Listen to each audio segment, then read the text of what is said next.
you all for coming to our second forum. We had a forum last evening that was led by the League of Women Voters of Adams County, and this is our second forum today, and it is going to be led by a student from Community College of Aurora and everything, because whether you know it or not, the city has a partnership with Community College of Aurora, and what we want to do is make that successful and make them successful. So today, this is asking questions from a perspective of youth. These are going to be our future leaders, and what they don't want is to be leading the dumpster fire.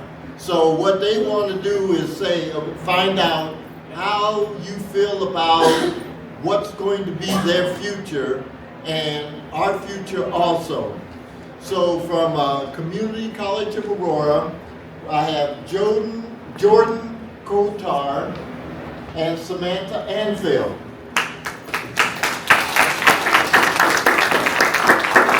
I will give you a little bit of a biography on each one. Jordan is a political science student at Community College of Aurora. She plans to complete her associate's degree next spring and transfer to Metropolitan State College to earn a bachelor's degree, with the goal of attending law school afterwards. Her interests include government and politics, labor rights, human rights, and rights. In her free time, she also enjoys theater, choir, martial arts, crocheting, and caring for the sweetest kitten ever. Jordan. Samantha is from Denver, Colorado, and is the first-generation Mexican-American student who is an aspiring chemical engineer. As a previous intern for the Colorado Space Grant Consortium program at CU Boulder, she discovered an interest in the progress of technology.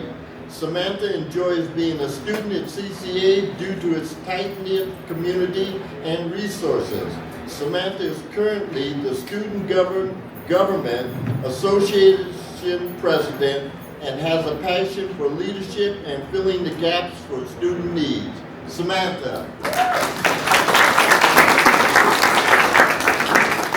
Our timer today is Leonardo S. Orojo. Did I get it right?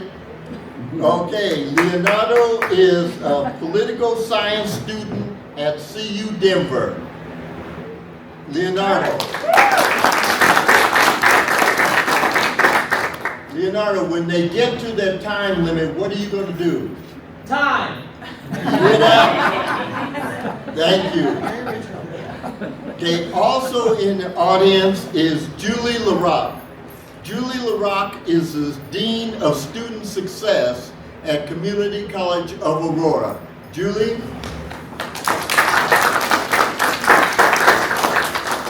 Filming this for the chamber is Nathan Hart, and all of it is going to be filmed raw.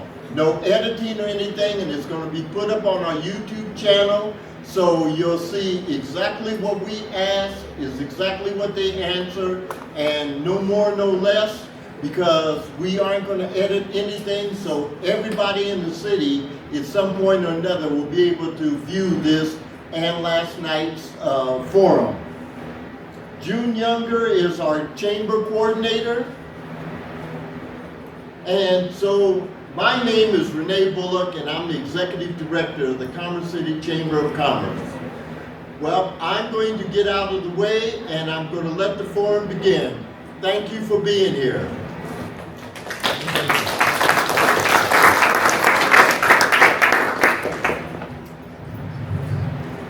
All righty, everyone.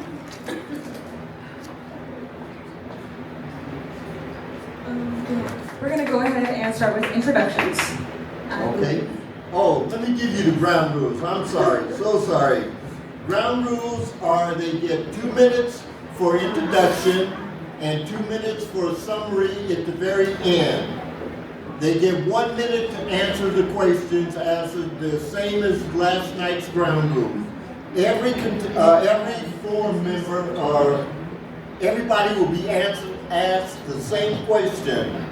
And so if anybody put in questions there that you are specifying you hope to hit somebody, everybody's going to have to answer it. So let's see.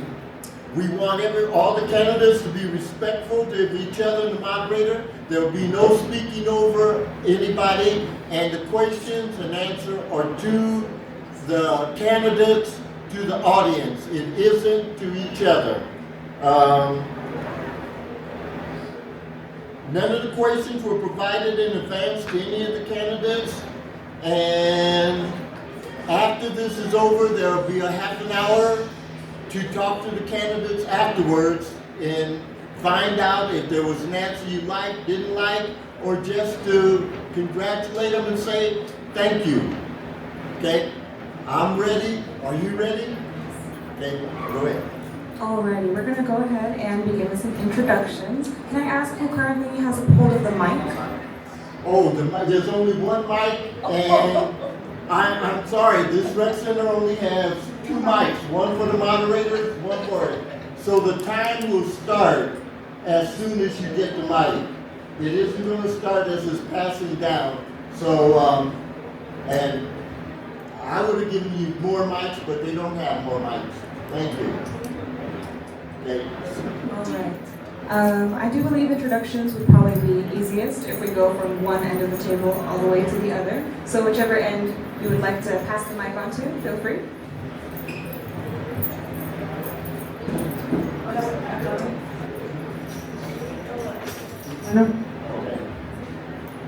Buenos días. Good morning, everyone. My name is Molina. I am a longtime resident of Commerce City here in Ward 1. I always say I live in the shadows of the oil refinery Suncor. I'm also here for you.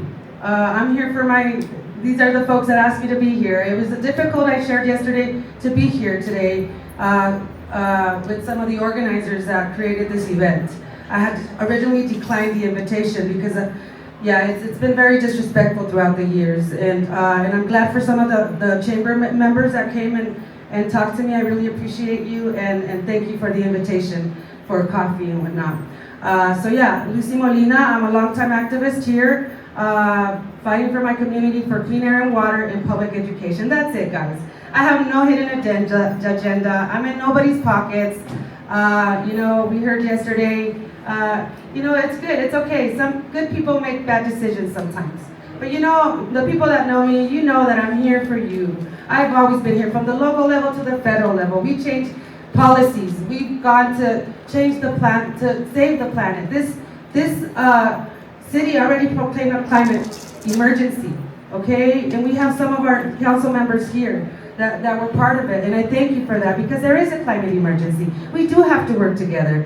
But the developers also, we have to come together to the table like we've done it with, like Suncor is talking to me, Oak One, DuPont, all the things that happened. We came together to the table as a community and leadership to figure this out together, okay?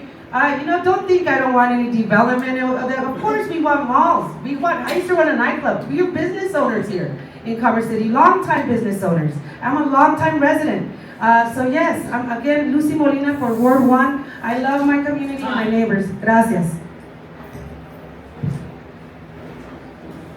Good morning. Hello, can you hear me? Yes. My name's Jacobson. I go by Jake most of the time. And I've been living in Commerce City now for about 20 odd years. And one of the things that I've noticed in Commerce City more than anywhere else that I've ever lived, which includes parts of Europe, San Antonio, Texas, Southern California, San Francisco, friendliest people I've ever met. Even these 2 people sitting near me. Very, very friendly people.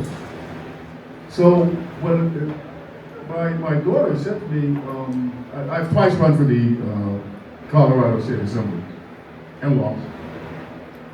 And my daughter said to me, why don't you try running for the city council? You can do something. And I hope I can do something. I'll do something for all of you. the number one thing I do intend to do is to set up a special phone where I can be either have voice messages, emails, text, people, because here's what I plan on doing. I'm not making any campaign promises, just one. I will listen. I will do what you tell me to do. I will do what you want me to promise to do. I will do everything that you want done. You see a problem? Send me the message, I'll do it. Is something you need? Tell me. I'll do what I can to see you get it. Problem with your neighborhood? One of the problems I know is in mine is lighting. We really do need more street lights. We do need better protection for people when you're walking down the street at night. So that is one of the things I'm promising to look into, to bring up, and hopefully have people vote on it. And one other real quick one, I will never vote yes on anything that's going to cost you money. Thank you.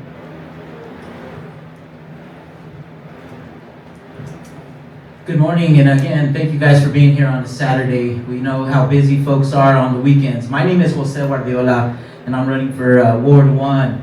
Been a resident since 1983 when my father, who's in the audience, thank you for being here, Abba, a railroad worker for 37 years for the Union Pacific Railroad, right? Carmen City was a railroad town between Burlington and UP. And so I grew up here. I was here in 1987 when they opened this rec center. My dad was an avid swimmer, and now I live in the Northern Range. So I got the perspective of Core and Northern Range. And I always say this, that Ward 1 is very unique, and that all our wards should be like Ward 1, because it encompasses the core and the northern growth, right? Some folks in the northern don't understand the core, and we have different issues, but we're one city.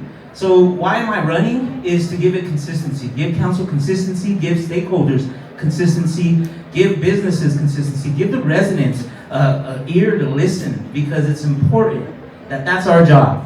I'm an educator, I always put that out there, because my full-time job, I'm the executive director of college and career for a district, and education is service. And so is council. All of us have a passion for Carmen City.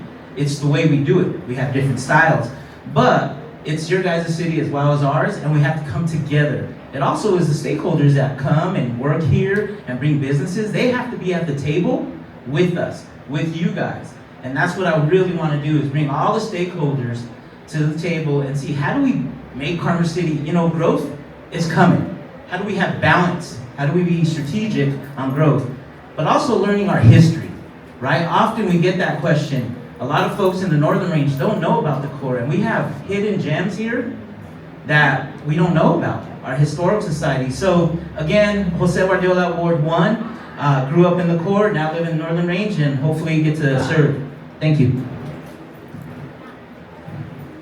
Good morning, everyone. Thank you all for taking time out of your Saturday to be here and to listen to all of us. I'm Joanna Sandoval, and I am a candidate for Ward 3 for City Council. And a little bit about me is I am a mom, a wife. I have 5 children. I am a leader within my community. I am an amazing friend to many. I have a large group of friends that are amazing, and one of them which is here supporting me. So thank you, Priscilla.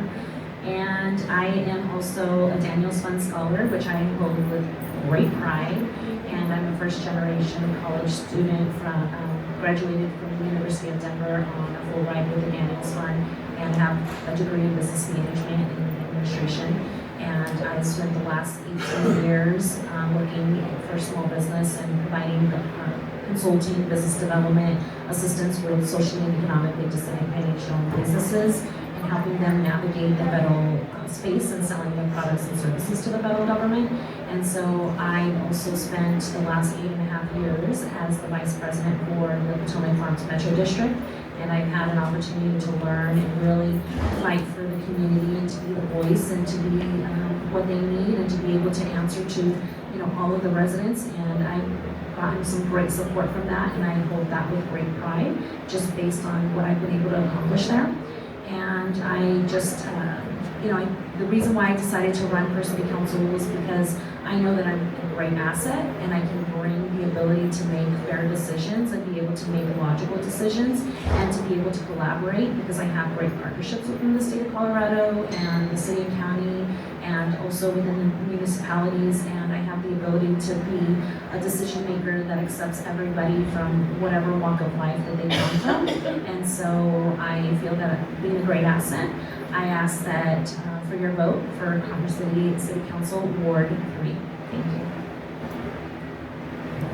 Good morning, everyone. My name is Stefanie Trujillo, running for City Council at large. Thank you all for being here this morning and being a part of this very important democratic process.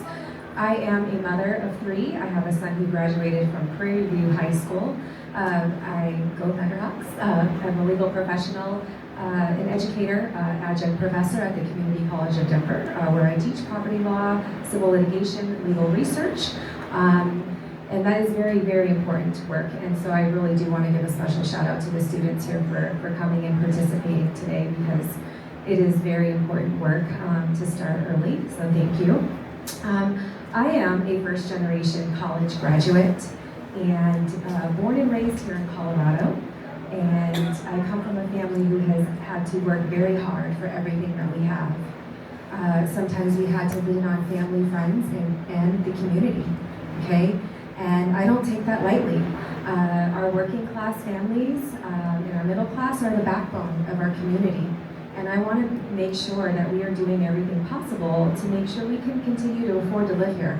I have 2 young adult children who, are struggling, right? Did all the right things, went to college, and are still having a hard time. So I want to be that voice for everybody on the income spectrum. I also know that there are some key priorities here that I've been hearing as I'm speaking to residents. That includes public safety, infrastructure, economic development, especially in the Northern Range. We need to start diversifying our tax base up there, right? And I believe that I have the lived and professional experience to make a difference in our community. And I also think it's very important to be able to see things through an equitable lens. Thank you. Hello. By being here, you're showing that you care about the future of our city. And I'm honored to be a part of that conversation. My name is Alejandro De Leon, and I am running for City Council at large. I am a son, a brother, a friend, a Commerce City resident, and a born and raised Colorado resident as well. Commerce City is growing fast, and I believe we need leadership that will prioritize safe neighborhoods, responsible growth, and strong support for families and small businesses. I'm here to listen, to serve, and to make sure Commerce City's future works for you. Thank you, and I look forward to the discussion today.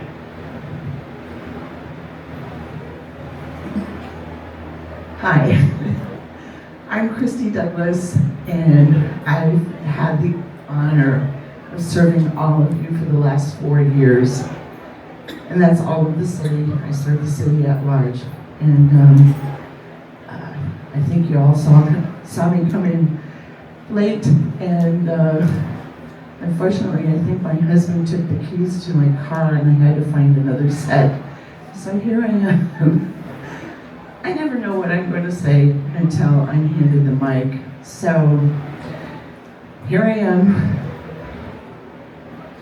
I'm just so grateful that you all are in the audience and that you care about this city as much as I do.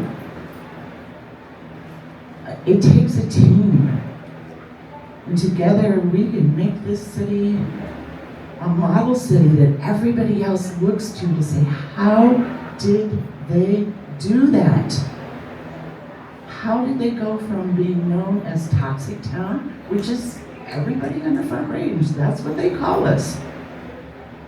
How did they go from being that to what they have become?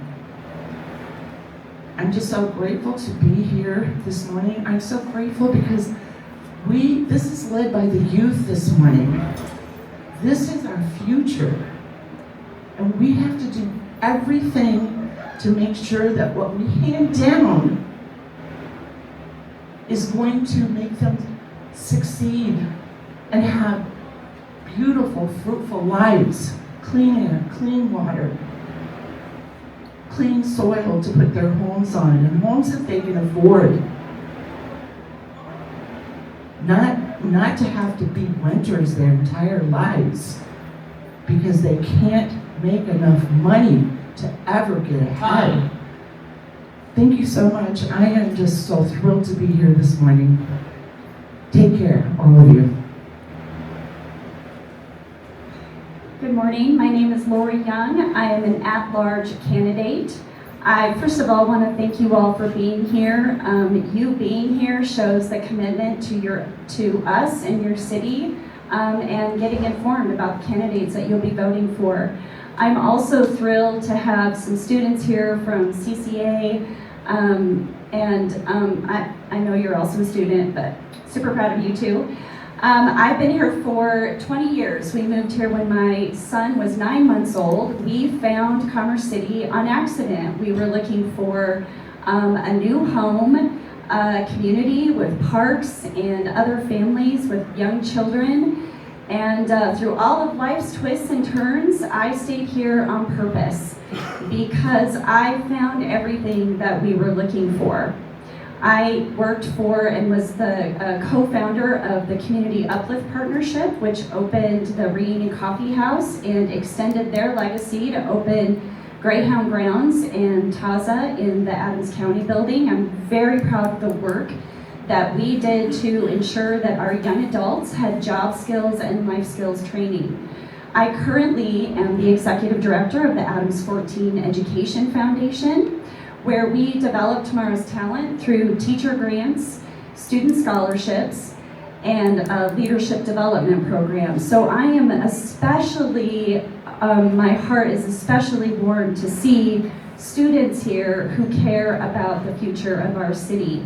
As I talk to our residents, it's increasingly apparent to me about the issues that we have around public safety, affordability, and economic development. And my goal is to ensure that we have an economically thriving city. Again, Lori Young, at-large candidate. I'd love to get your vote. Good evening. My name is Michelle Young. I'm running for at-large for Commerce City. I believe in the power of community engagement and the need to openly address racism and inequality and public safety in our community. My platform will be used for our most vulnerable citizens, those who often have no voice, so that they can speak up and be heard. So many people along this process have asked me, so what am I going to do if I lose the race? My answer is very, very simple. I will continue to dedicate myself to working for the people, guided by my faith, integrity, and morals. The fact that I've been asked this question so many times shows me that change is truly needed in Commerce City. I'm committed to making that change happen. I want to be clear, there's no high-paying salary for this type of position. I'm doing this purely on passion and love for the people. I am a people person and I love to speak so everybody can be heard. My goal is to be the leader I have been waiting for. Thank you for having me. Thank you. I'm ready for the meeting. I want to hear from you guys. Thank you. Good morning. Thank you all for being here this morning. I know it's early and this is always the most interesting thing. My name is Keefer and I'm running for City Council member at large. I'm doing it because I believe in the city and I believe City Council should always make decisions with residents in mind and not outside interests. I currently serve on the Commerce City Planning Commission, where I've reviewed projects that directly impact how our city grows. That's shown me both the opportunities and challenges we have with rapid growth. It's also reinforced how important it is to ask the tough questions, demand transparency, and make sure development benefits residents first. Commerce City is growing quickly, and the effects are felt everywhere. Traffic, schools, and services that don't stop at neighborhood lines. Whether you live here in the southern part of the city, or you live in the north, we all want the same things. Roads that work, schools that aren't overcrowded, safe neighborhoods, and growth that strengthens the community instead of burdening taxpayers. What I bring to the table is willingness to listen, dig into the details, and fight for fairness and accountability. I'm not here to advance my political career. I'm running because I live here. I'm raising my family here, and I want Commerce City's future to be shaped by its residents. Thank you for being here this morning. I look forward to sharing my vision with you, and most importantly, hearing from you. Thank you. Alrighty, thank you. We're going to go ahead and start off with the first question, and I am going to have all of your names shuffled here randomly, so that way we can go one at a time and see who goes first, who goes last, just so there's no specific order. All right. So our first member who will be asked a question is Alejandro De Leon. And our first question will be, what are you going to do for the people? And how are you going to get things done?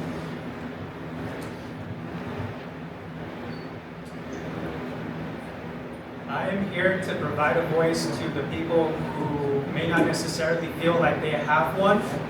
I'm also here to support families in times where they're getting priced out and they may not be able to live here in the wonderful city that we have.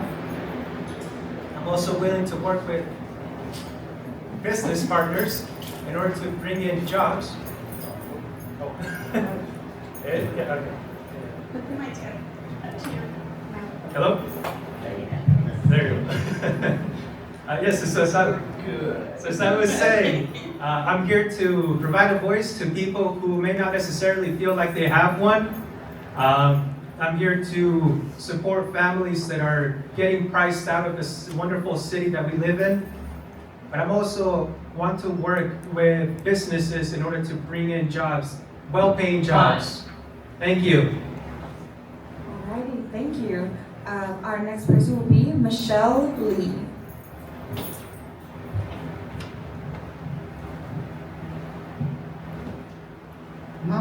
My commitment to growing the community is very strong. I plan to expand our residential community by working closely with both old and new builders, fostering development and stability. I will partner with the Chamber to expand existing businesses and attract new ones to support jobs and economic growth.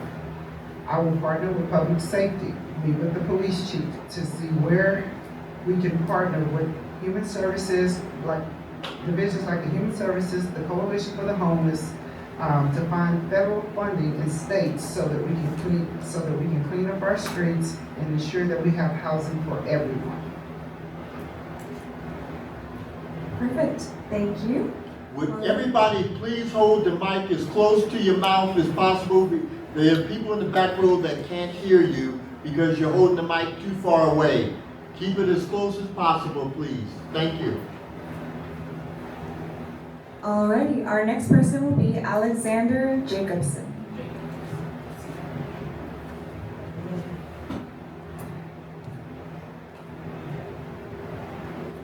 Thank you.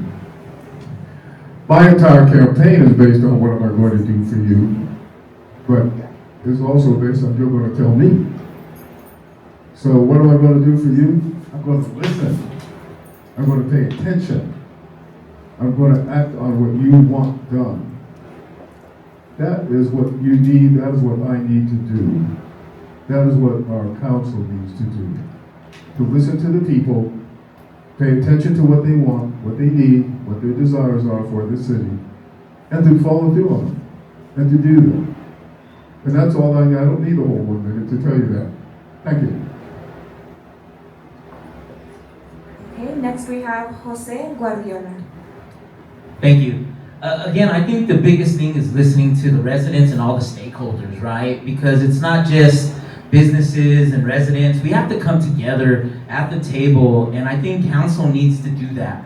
Bring all different folks to the table, to these meetings, and listen, right? And seeing what's the best for all of Commerce City, whether you live in the North Range, the core, whether you're a small business, a large business, whether you're a developer, whether you're working with the state because, 270's come in. So I think what we could do and what I really want to do is it's our job to listen, but also bring people together and get them at the table so we can listen to what we have to do. But the residents also have to get involved too. So given enough opportunities for them to come to these things to be on committees and also learn about government and get more involvement. So I think number one is listening to our folks, all our stakeholders. Thank you. Next we have Ryan Keefer.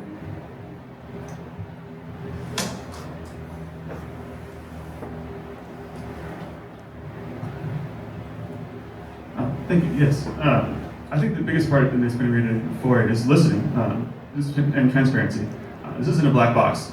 Just because we're elected, it doesn't mean we're going to go away and hide somewhere. I think we need to be out and open and listening to you guys to hear what it is that you want to have us do. I'm here to be elected to represent you, not to do whatever it is that I think is best. And that's where I think the most important things I can do is come to you, see what you need, and make that happen. On Planning Commission, I've learned a lot about how the city works, and there's a lot of complications to go through in figuring out how to work within the city and balance that with what is actually needed and wanted.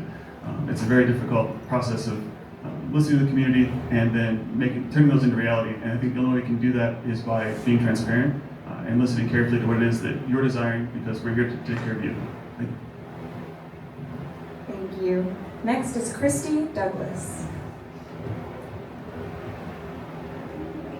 So,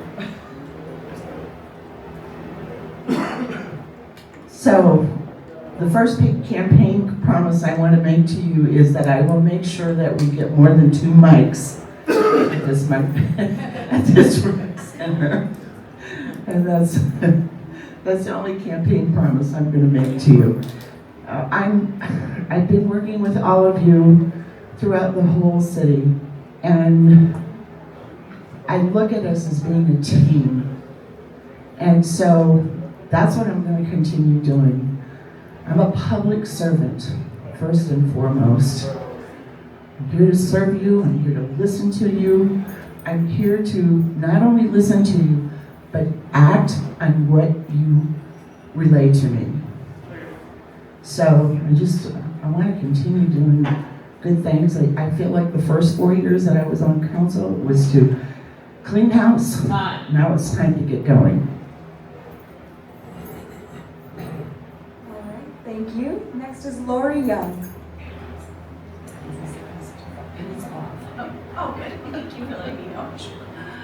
My name is Lori Young. The question is, what are you going to do for the people, and how am I going to get things done? Well, it starts by talking to the people, and all the people, the citizens of our city, but also our constituents, our stakeholders, our industry, the people who they contribute to our economic development, they contribute to our public safety, our roads. And I have apparently a reputation for just getting things done. So once I know what we need to do to act in accordance with the city policies, codes, and guidelines, and taking into account what our citizens' concerns or needs are, then we just put our heads down, roll up our sleeves, and get it done. Thank you. Next is Joanna Sandoval.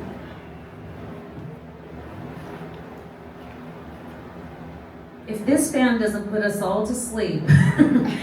All right, Joanna Sandoval, Ward 3 candidate. Question is, what are you going to do for the people, and how are you going to help residents and get things done? So how am I going to get things done? Through vision and solutions. So I'm going to be a real person. I'm not a robot. I understand the challenges on both sides of the coin, whether it's the poor or whether it's the northern range. And so being able to listen and understand, but most importantly, to be able to get things done, you need to be a person that's willing to take in information and say, I didn't know that. And be able to make a decision based on all the facts, logical facts. I have no hidden agenda. So for me, it's working for our residents and being the voice, and through transparency, being able to share the information, because as a resident, we oftentimes are too busy in our lives that we're not aware of what's happening around us. So finding ways to be able to engage and communicate with our residents.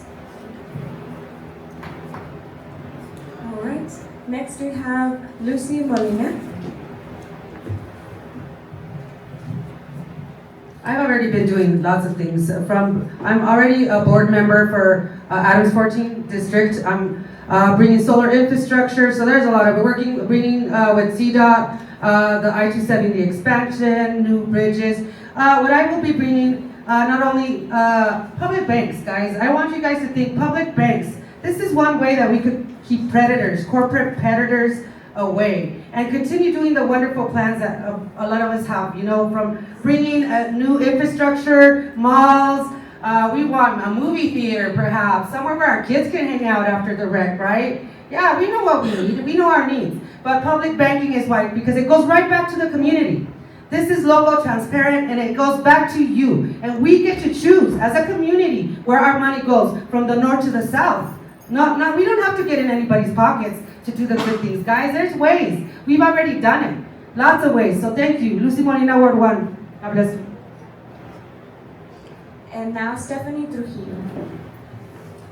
Stephanie.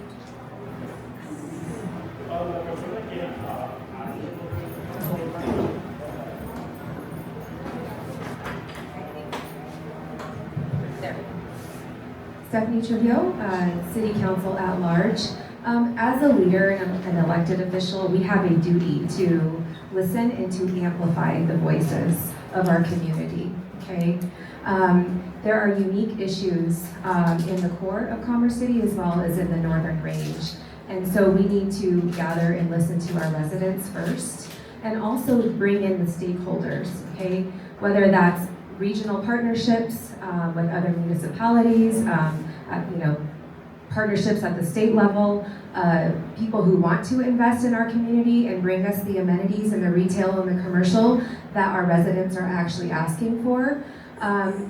We have to bring everybody to the table, and we cannot just have this anti, you know, development mentality if our residents are asking for more. One of my favorite things is meeting with you all face to face during the campaign trail, and I will continue to do that. Thank you, everybody. All right, our next question is, because of growing population and development in the northern tier, how would you guarantee that Core City is not just heard, but represented? And our first candidate will be Michelle Lee. Sorry, of course. Because of growing population and development in the northern tier, how would you guarantee that Core City is not just heard, but represented?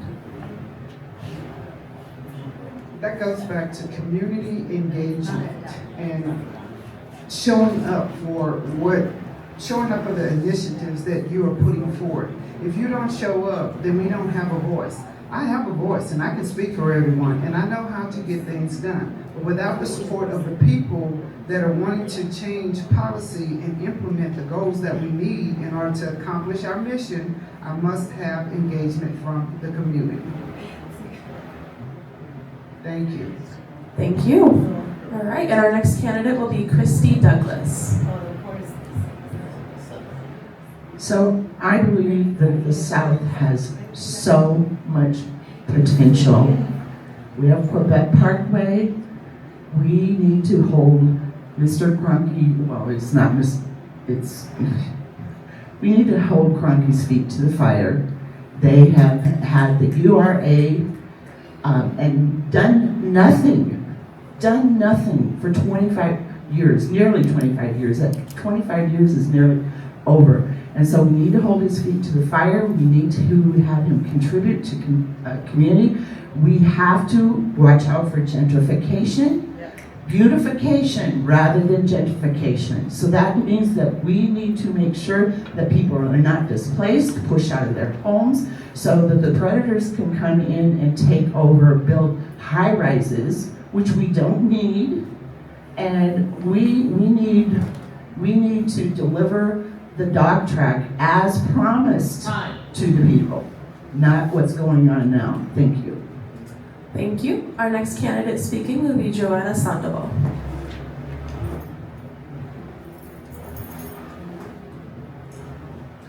All right, so Joanna Sandoval, candidate for Ward 3. Question is, because of growing population in the Northern Range, how am I going to ensure Core City is not just heard, but represented?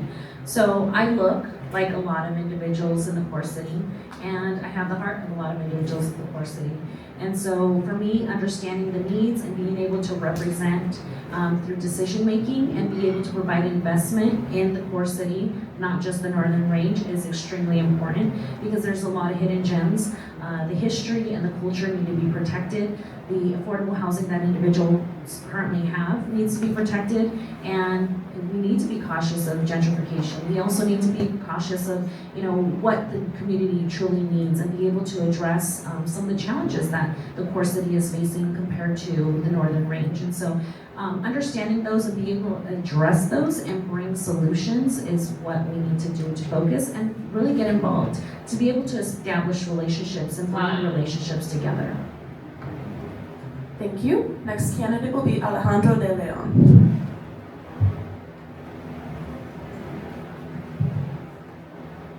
So there's always been a sense that Commerce City is two different sections, the north and the south.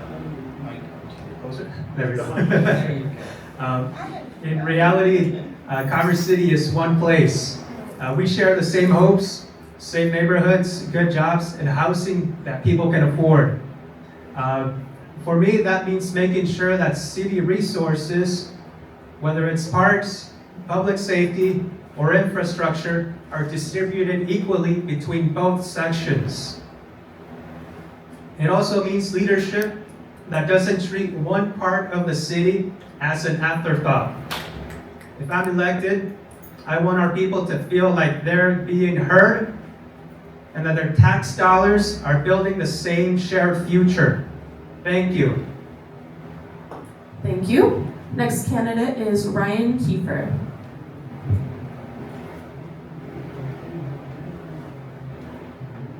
It's Ryan Keefer, running for at-large. This is a very real question that I know is a challenge in the city. Most cities don't have an issue where we have such a division between two geographically different parts of the city.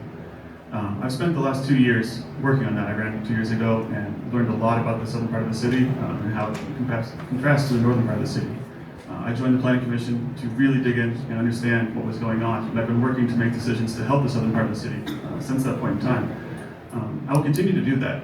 It's important to represent the entire city equally because we are here to make sure that the city as a whole gets better. I've put the energy and time in so far, and I'll continue to do that. In doing so, listening to you is, again, community first couldn't be more important to me. Thank you. Thank you.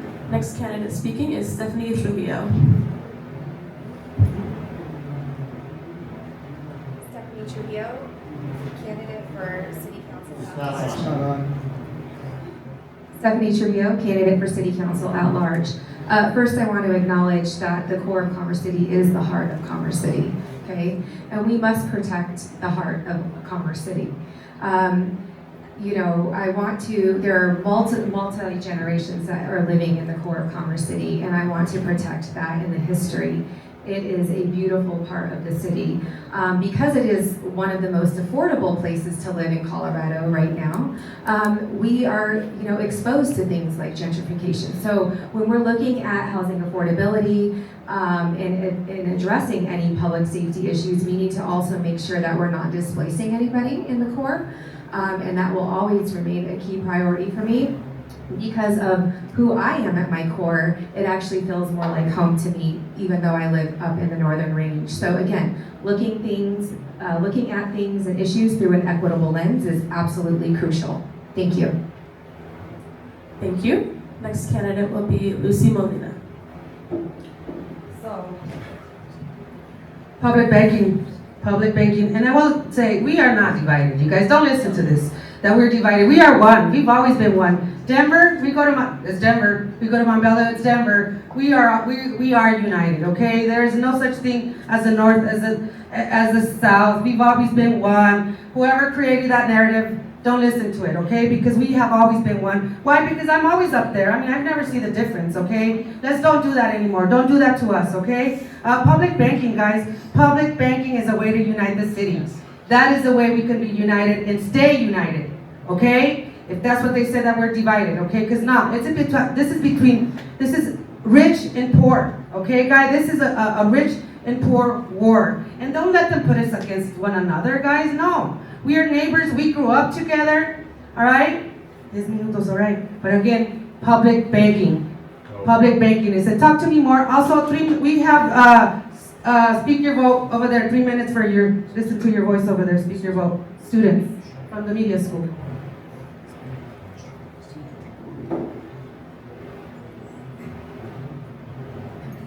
Thank you. All right. Next speaker is Lori Young.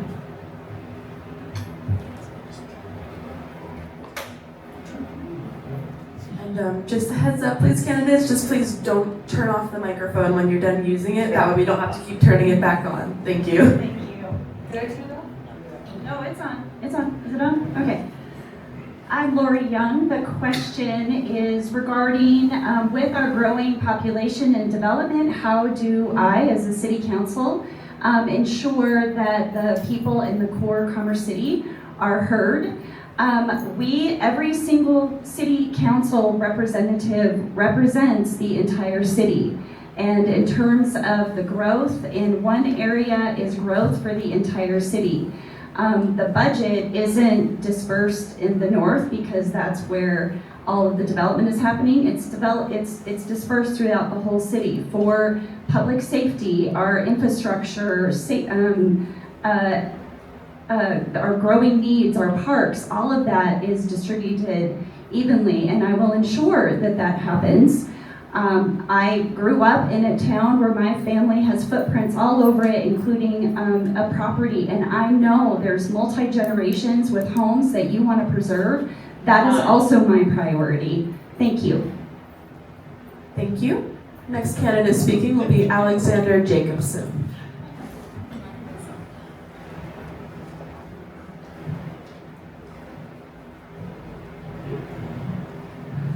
The core of Commerce City and you people here is commerce, business.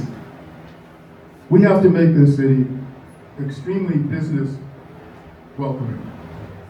We have businesses leaving California, New York, several other states, even parts of Denver. We have to make them welcome here because bringing residents here bring jobs. We want to help the people. Bring them jobs. That will work together by bringing more business to Commerce City, more commerce to Commerce City. We will bring more jobs here, and the people will be better off. Thank you. Thank you. Next candidate speaking is José Guardiola. José Guardiola, Ward 1. Yeah, I think we have to focus on our history. I think that often gets left out. We have a historical society that we could really promote. We have a lot of history, and I think that's where it starts. It often gets left out, and people come to the Northern Range, and it's great development up there, but they forget where they're coming, right? I also believe Ward 1 and Ward 2 are very unique to lead those efforts because we're down here, right? These are our wards, and hopefully in the future our at-large should be able, like maybe 2 live out here, 2 live in the north, because it gets lost. And it really does. One thing is think you know what the people down here need, but have we asked them, have we lived here is very different than what we know, right? Or we think we know. So I think bringing people together, having our northern neighbors come down, having more events down here, but also supporting the development up north because like Lucy said, we are one city. So again, the history is a huge part that will play in Commerce City.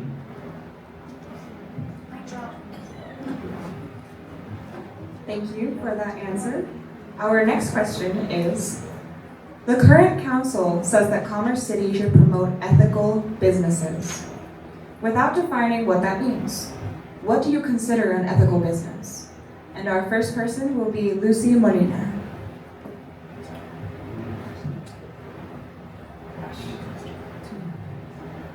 1 minute. Gosh, I want to be very respectful with this. I would say not the Commerce City Chamber of Commerce, okay? An ethical, gosh, there's no ethical businesses. Guys, I come from Colleria, Londra, where if you guys remember, we've been here longer than a lot of people that's been even up here. 30 years our businesses. So yeah, we come from business. We run nightclubs, we run construction companies, trucking companies. I come from the people, really. You know what I mean? So there is goodness, can I say there's not really much ethics happening here in Commerce City, which is why I want to run for office. I mean, you know, there's a lot of people in other special interest pockets. That gotta stop. That's why I continue to promote public banking and protecting public education, please. Protect public education. Thank you. Thank you. Our next person will be Lori Young.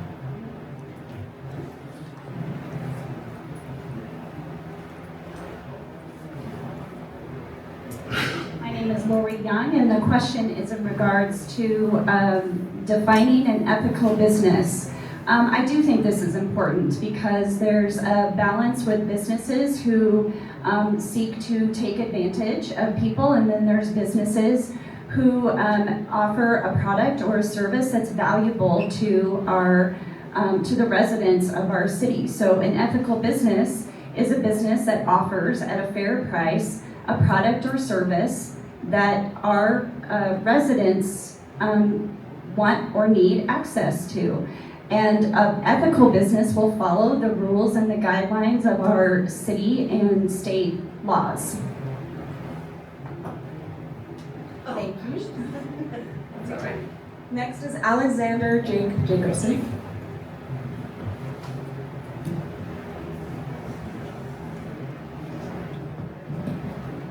I would not ask for a show of hands, but I'll bet if we did, there's probably very few people in here who have not worked for unethical businesses. Basically, the ethical business is the one that treats its employees and customers fairly. And the unethical businesses usually go out of business for that very reason, that they don't. Or they wind up in front of a congressional hearing.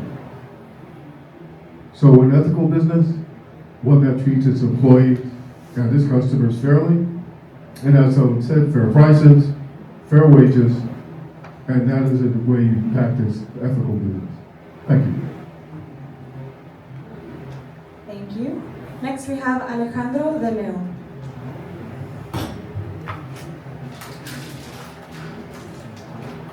So what is a business?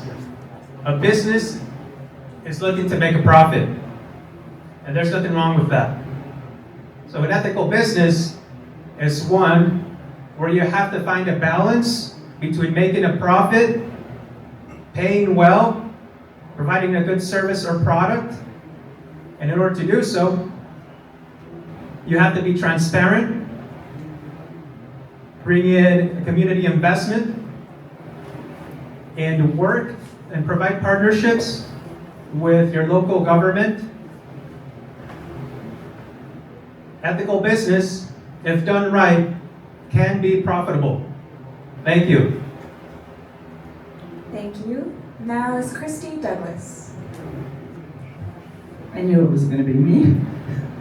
I'm on the council and I don't remember us saying that we need more ethical businesses, but I can tell you the industry that I see here that is the most unethical because they continue to harm our community and concentrate on profit for themselves, and that's what I call the crude methane industry. It's oil and gas. And they try to do things behind the scenes. They try to keep things quiet. We banded together as a community and we made sure that there was no expansion at DuPont. Chemical, whatever it is, the tank site that has caused so much harm to the people who live in that neighborhood because I know them. I know the effects of living with extreme pollution. I wish I had more to say, but unethical is when you don't let the community know what you're doing, and that includes developers. Thank you. All right. Next we have Joanna Sandoval.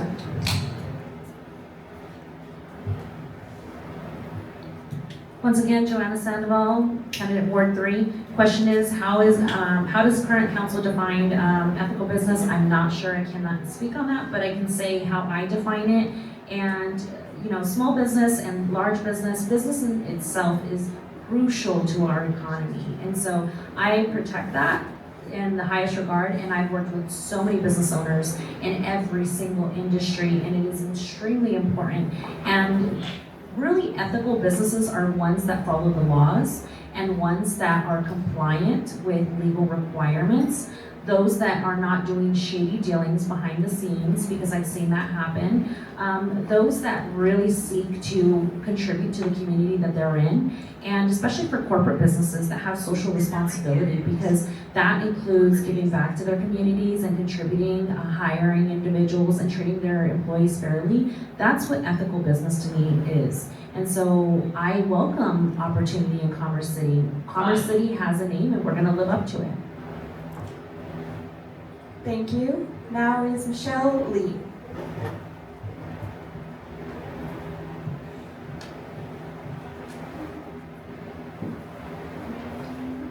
Ethical businesses start at the chamber and the council. Being ethical to me means that everybody's getting a fair opportunity to bring in businesses that have been vetted, voted on, and agreed upon amongst the communities. And then it's up to us to hold each business accountable for how they do business in the city of Commerce City. And those that are not being of an ethical caliber should be shut down. If they're in violation of city and county, state laws, there's no question about that.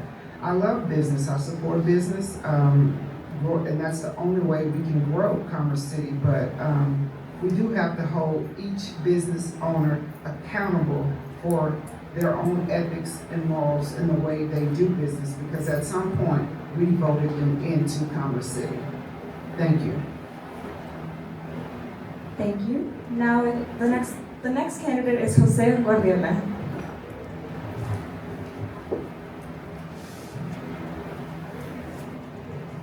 José Guardiola, Ward 1. Yeah, I think it starts with council and the residents with the mission and vision, right? What's our comprehensive plan, right? We have to do that and then see what businesses fit in that plan. And, if those businesses don't fit in that plan, then it's up to us to say, you know what, this is not a good fit for you guys. And if they're already here, hold them accountable. Also, what is the leverage we have, right? How are they giving back to the community? But I think it's open for folks on our vision and our mission and what we want in our city. And then let them go through the process. That's the other piece that council could help. Planning commission, zoning, is how that's a process, right? Let them go through the process, and then we get more businesses. But you get good businesses, you get bad business in every city. Those bad businesses, that's where we could hold them accountable. And the good businesses, we work together and build more Commerce City. Thank you. Next is Stefanie Trujillo. Stefanie Trujillo, at-large candidate, City Council. An ethical business is a business that considers how their operations impact the residents. Okay, they will follow all laws at the local, state, and federal level. I would hope that they would reinvest in the community, providing fair wages, maybe training opportunities, and being out in the community also. At our events, I think that is really important. They also need to be held accountable and must be transparent about their business operations.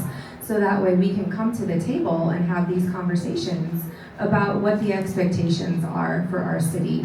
And yeah, thank you. Thank you. And finally, for Ryan Keefer.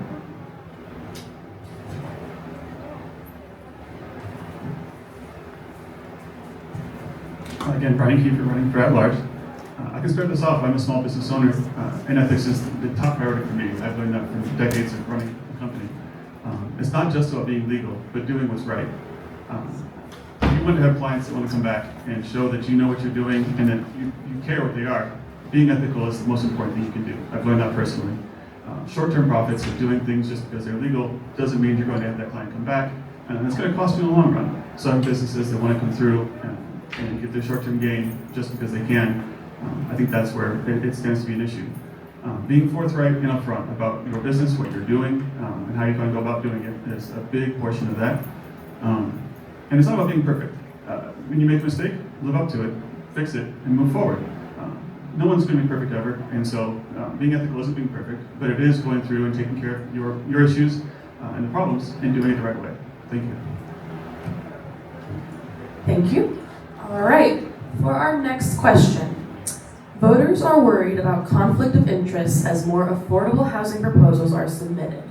Do you or your family members have special interest ties? If you don't, have you taken money from special interest groups? And how do you guarantee the voters that they will not have more influence in the community you will represent? And our first candidate answering this question will be Alexander Jacobson.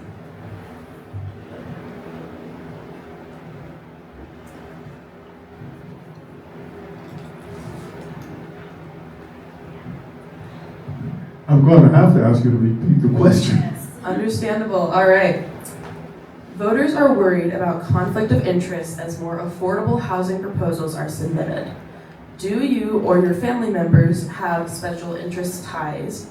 If you don't, have you taken money from special interest groups? And how do you guarantee the voters that these groups will not have more influence in the community you represent? I'm still not sure. How do I ensure the voters? That special interest groups will not have more influence than the community. Oh, all right. Well, that's another easy one.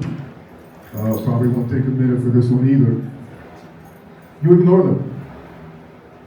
You listen to the special interest groups, and if their interests are contrary to what is best for the people, you disregard them.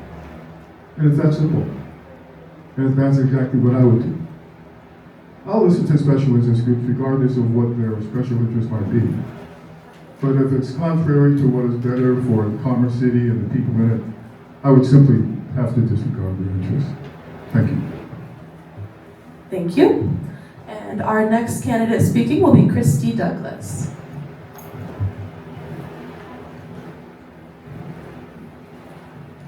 Somehow I knew it was going to be me again. This is a tough one. I have been a realtor for a very long time. I have seen what has happened in the real estate industry, and no, I have no interest in taking any kind of money from special interest group. The last time I ran, I had $6,000 in my war chest. The next person who managed to get on council had $80,000 in their war chest. A war chest is a campaign fund. So right now, there's a lot of push to deliver taxpayer dollars from the 123 fund, which we all voted for because we were conned into believing that it was for affordable housing. What it is a delivery to the developers. I'm going to say it. And it's not affordable housing. I know people who live in so-called affordable housing. It is not affordable. Thank you. And our next speaker will be Lucy Molina. Sending that microphone on a long trip today. Absolutely not, never. No. You know, special interest groups, not only here in Commerce City, but in Aurora, Greeley, all throughout in Denver, all throughout the nation. We see even at the national level what's happening. Why? No, this is again why I encourage look into public, let's bring public banking here. Transparency, where a single mother like me can send my kid to college, buy my first home, and perhaps they're developers. Let's partner up, yeah, in a way where we don't gentrify our community, in a way where we don't kick those old residents out. You know, we have so many elders here in the core, a lot of elders here that need to be taken care of, right, mamas? So come on, let's together. Yeah, we do all have to come to the table. I do want development. I want this. This is like Kristi says, let's beautify, not gentrify. Okay? I'm a renter. There's a lot of renters here. Okay? There's a lot of renters. Okay, one. Okay. But talk to me. 3 minutes over there in the camera. Speak your vote. Thank you. And our next candidate will be Stefanie Trujillo. Stefanie Trujillo, at-large candidate. A good chunk of my legal career, I have worked in land use and real estate. And I actually plan to leverage those relationships that I have built to do what is right for our community, okay? Not all developers are bad.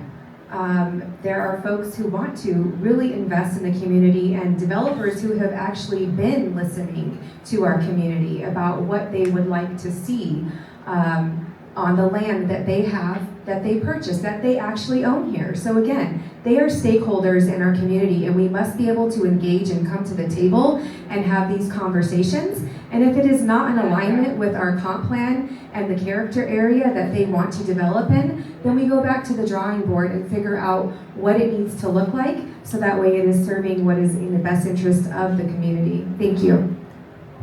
Thank you. Our next candidate speaking will be Ryan Keefer.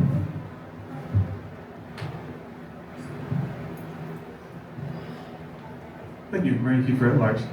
The question was, do I have any family members on special interest, and have I taken any money from them, special interest groups? The answer to both of those is no. I've actually publicly declared I will not be taking money from special interests, and it's not that I have an issue with them, it's just I don't want to have any kind of undue influence from anyone. So far, I've taken $240, and every person that has donated to my campaign has an address listed in Commerce City, and that's the most important thing to me, as community first. I'm here to represent you, not people that don't live here. That said, I have met with many developers because they are part of building this community. I'm not saying they're all terrible. I'm not saying they're all great. The point of it is that I'm here to make sure we have the best representation moving forward. In doing so, I have to make sure I understand all sides of any issue. Furthermore, just for full transparency, I did receive $100 from a developer credit card that I didn't have the ability to do anything since I went to my website. I did refund that money. It may or may not show up in my financial report, but I make a public statement. I did receive it and I did refund it. Thank you. Thank you. Our next candidate speaking will be Joanna Sandoval.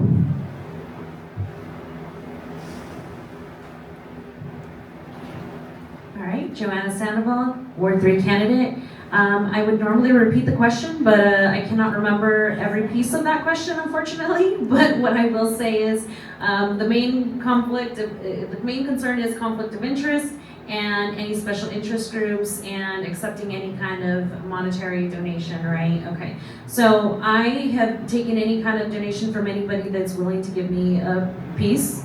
If it's $1, if it's $200, the most that any individual or group can give is $400. And so if $400 can change somebody's mind on where they stand, then I have concerns with that individual as a person, right? Because I will sit here and say that I am full of ethics and integrity and I live my daily life through and through, and I stand firm on that. And so I will accept money from anybody that's willing to provide it. And as far as special interest groups, I'm trying to understand what the issue is on that aspect because I don't know precisely what may constitute that. So I'd be happy to answer more questions on that, sorry. Thank you. And our next candidate speaking will be Lori Young.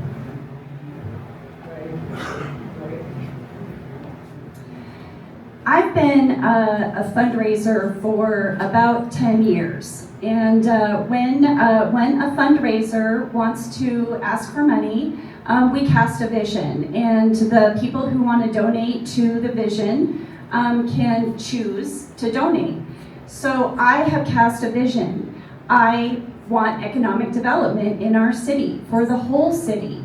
And so anyone who is interested in donating to the vision and jumping on my campaign is welcome to do that.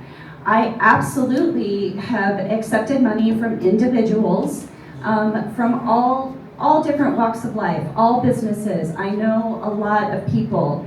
And I think that the law has already built in some stopgaps for conflict of interest because I'm only allowed to receive $400. That is not a significant amount of money to sway my decision in the best interest of the citizens. Thank you. And our next speaker will be Alejandro De Leon. I have not, and I don't intend to receive monetary compensation or donations from anybody, whether that's developers, special interest groups, or residents from the city. That being said, in regards to conflict of interest, trust is the foundation to the government. The key is transparency and accountability.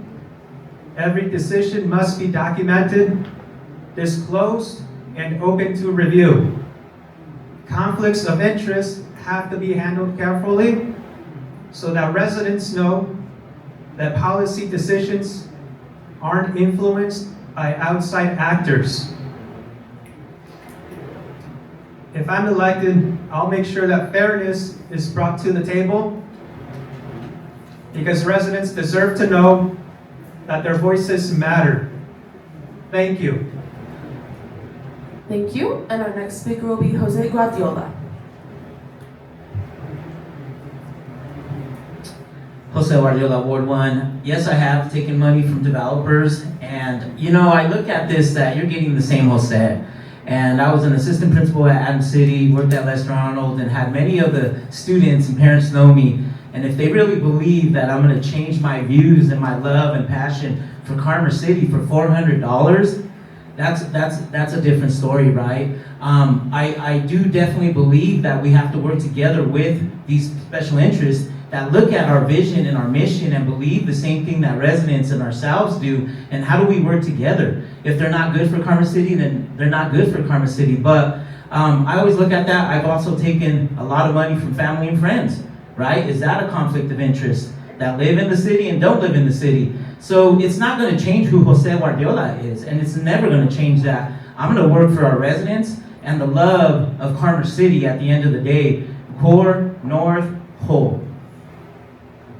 Thank you. And our next speaker will be Michelle Lee.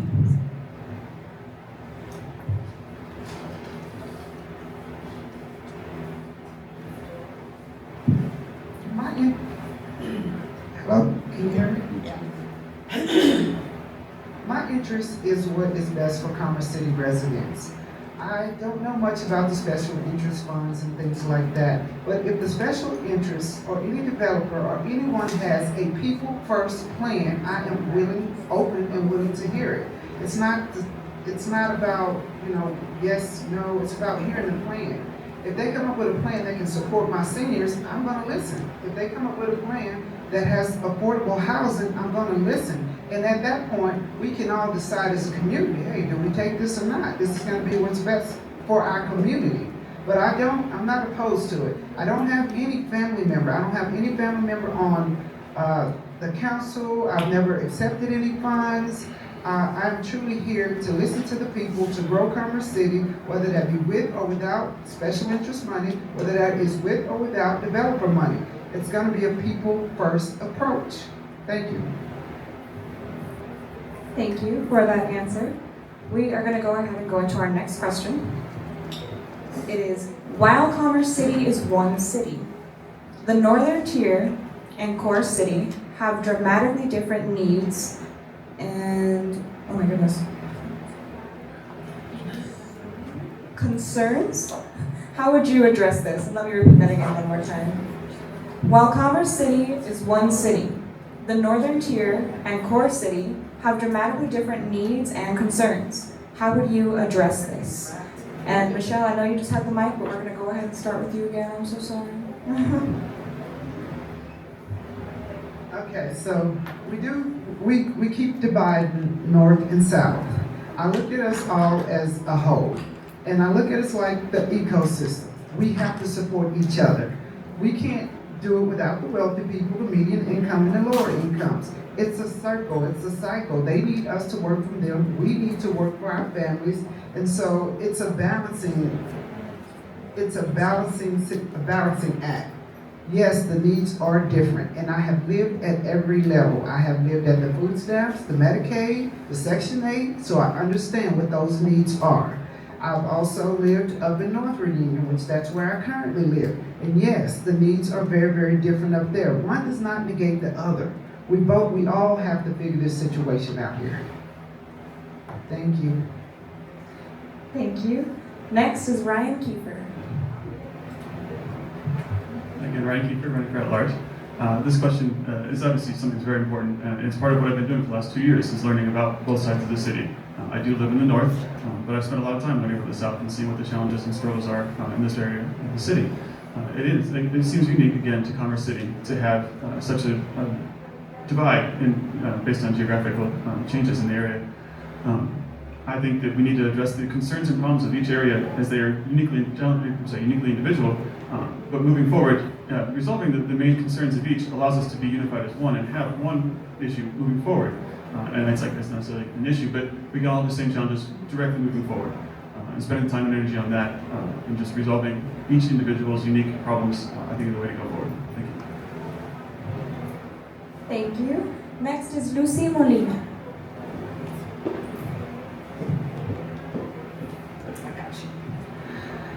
It's kind of like the same question again. Public banking. I'm just going to go back to public banking because this is how we can do a lot of the things that a lot of our colleagues are saying, and how we could bring public banking would also allow us to be able to do a lot of things between the north and the south. Yeah, dramatic, right? We're getting fracked in the north, and we got Suncor in the north. We're getting killed, literally. So if anybody's supporting that type of development, that is not healthy. If Commerce City's asking that this is health and safe communities, how is that going to be safe? Don't invest in that, right? Look at Oak One, right? They were about to build another tank over there. They came together with community, like Kristi said. We came together with community. We have Renee Chacon right now running for Ward 3, talking to the people, talking to people door to door, because half of the people that are here are not even from Commerce City. Okay, we are one. We are one. We can unite each other. Also, the wealth of our community is in its people, our elders, our elderly here in Commerce City.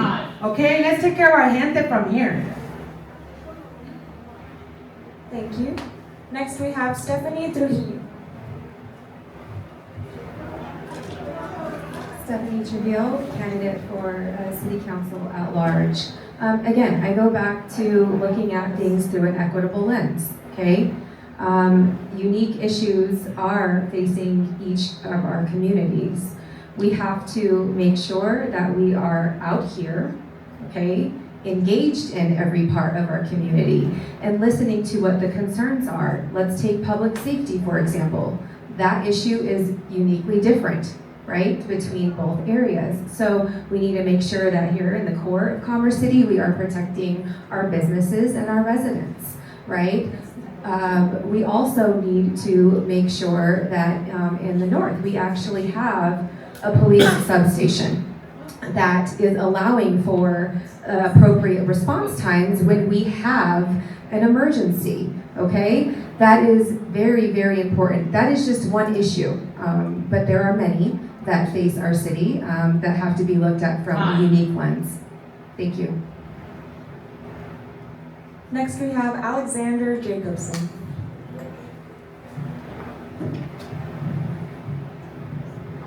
Go. You know, the funny thing is, maybe if you might not realize, but Ward 1 actually does cover the north and the south. It is spread wide and goes from right around here all the way up to where we were meeting yesterday. So we are this really hits home, but I do not foresee any issue coming up that would be better for one than the other. Every time somebody in the southern section needs something, we'll work on it. And similarly with the northern. I don't think that there's going to be a conflict of interest there. I don't foresee one happening. So I can honestly say, I think for people who will be representing Ward 1, I can honestly believe that we will never have a problem with that representing both sections. We will be doing everything we can for both places. Thank you. Thank you. Next is Kristi Douglas.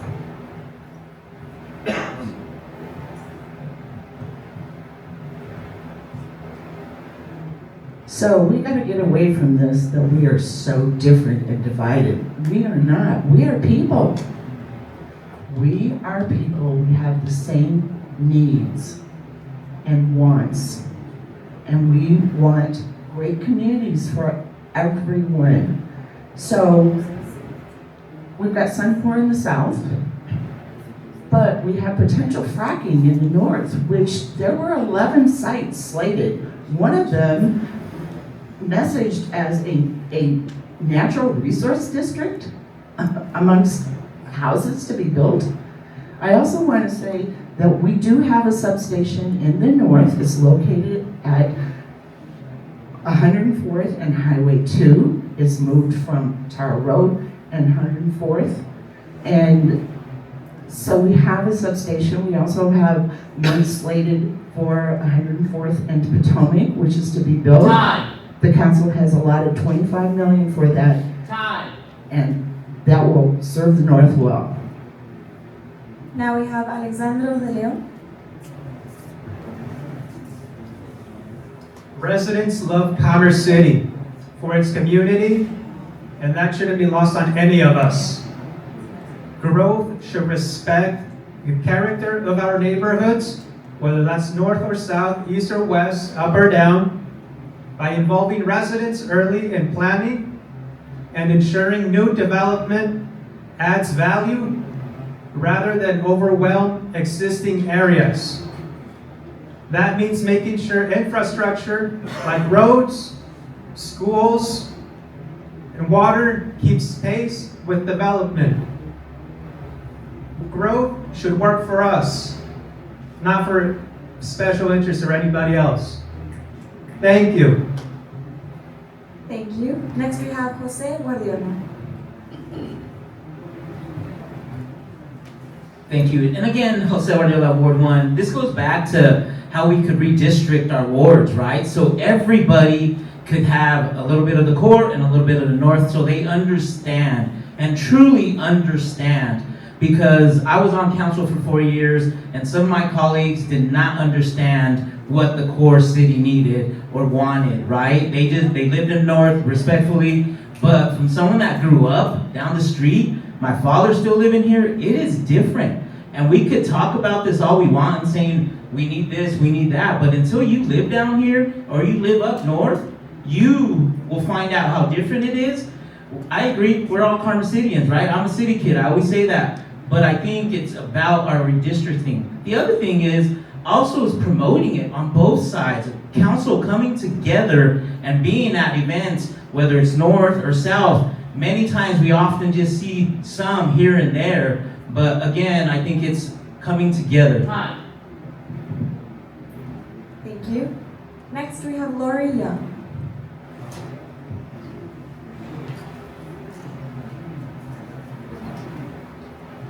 My name's Lori Young, and the question is, how do I address the unique needs of the North and the South? Listening, asking questions, being curious, understanding what the needs are. I know that we all want to be safe. We all want our kids to go to school and come home safe at the end of the day. We all want public safety. We want to know the fire department and the police department are going to show up. And I also know that there are unique aspects and unique challenges that will require some unique problem solving and solutions, but I am not going to know that until I get to sit down and have a conversation with the residents who are concerned about the issues in our city. And lastly, we have Joanna Sandoval.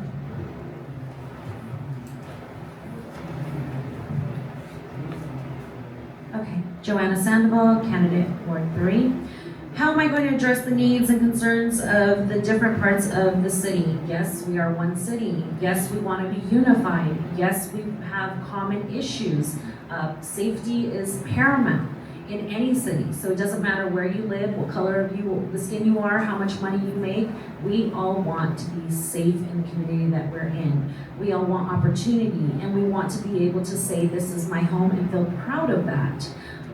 The unique challenges come with the history of Commerce City. The unique challenges come with the income base and the tax base. And so, you know, addressing those needs is going to be super important. And you have to understand, you know, somebody's walk of life. And you know what? The challenges in the area of North might be superficial. Maybe they're nothing that is of huge substance, because I can tell you that. Because at the end of the day, when you're trying to feed your family, that's the most important part, is having somebody protect that. So. Thank you. All right, our next question is, the south part of our city is experiencing a lot of issues with the homeless. What is your plan to help the paying residents with these issues? And our first candidate answering will be Alejandro De Leon.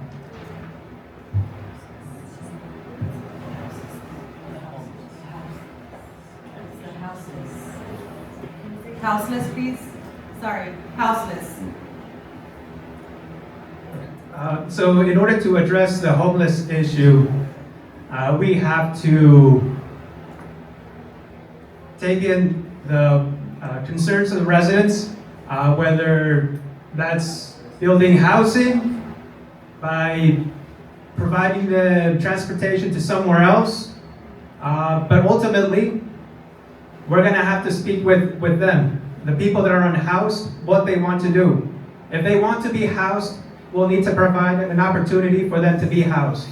If they don't want to be housed, then we'll need to give them the opportunity to leave our city, because they won't be providing anything of value to us. In order to do so, we'll need to work with each and every one of you and take your thoughts, concerns in regards to what we can do with the homeless population or houseless population. Thank you. All right, thank you. Next candidate up is Alexander Jacobson.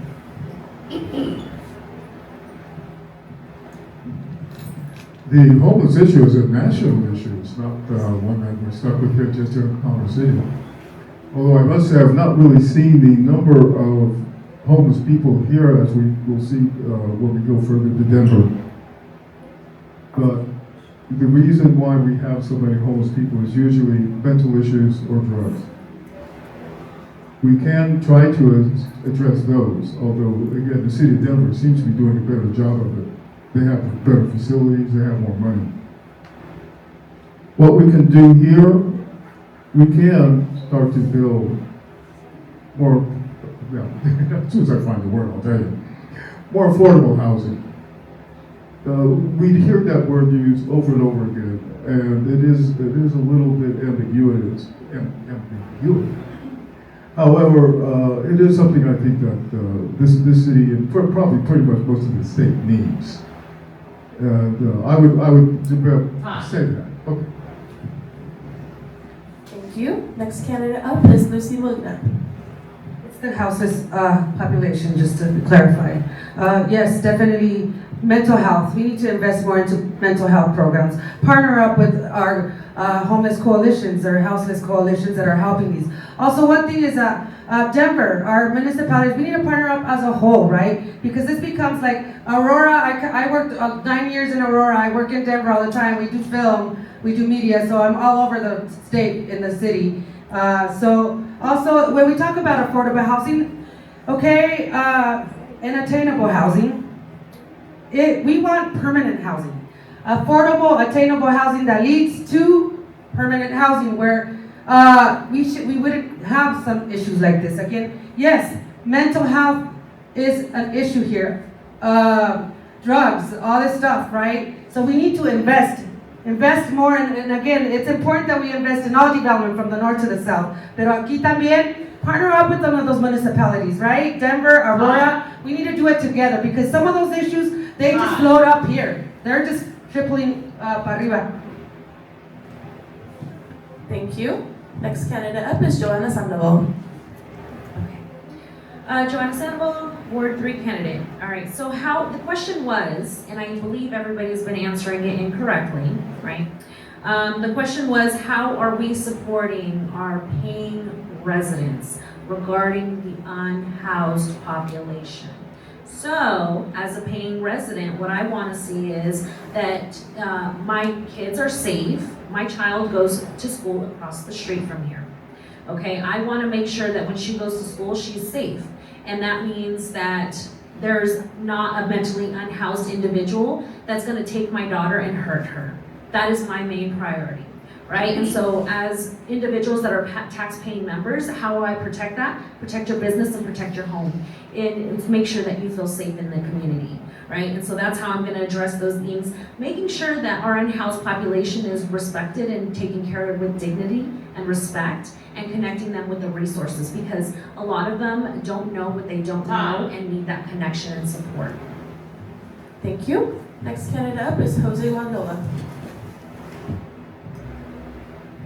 Yeah, José Guardiola, Ward 1, this is like $1 million question for the national level, right? Every city you go, and I don't think anybody's found the right solution because it's so unique, but I definitely think that we have to ask the residents what they really want, right? Have we really asked Commerce City if it's okay that they park in our parks, right? And if it's not, what could we do as city council with that in a humane way, right? I also believe that partnership, every city, county works on its own on this. They all have task force, and like Lucy said, we have to come together. We did that. We tried to do that when we were on council the first time, and budgets and personal agendas never work. And this is an issue that it's not a Commerce City issue, not a Denver issue. It's a statewide issue, and when you work together with nonprofits, counties, cities, and see, because again, they move around, right? And for whatever reasons, resources, I know Commerce City's doing the community resources, the 180 church pastor is the community guy, and he's doing some great stuff. So yeah, I think partnering up. Thank you. Next candidate up is Lori Young.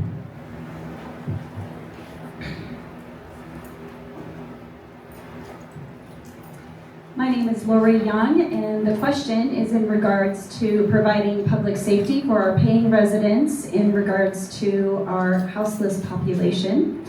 One of my favorite things about Commerce City is our nonprofit game is strong. We are compassionate, we're a kind community, and in regards to this subject, it's really important that we balance safety of our community with compassion for our houseless community. So as a city council representative, it's really important to me to partner with our local nonprofits, our county resources, and our state resources to compassionately work with our houseless population while also leaning on our city resources that have really come up with some really innovative ways to provide safety in our parks, in our public spaces.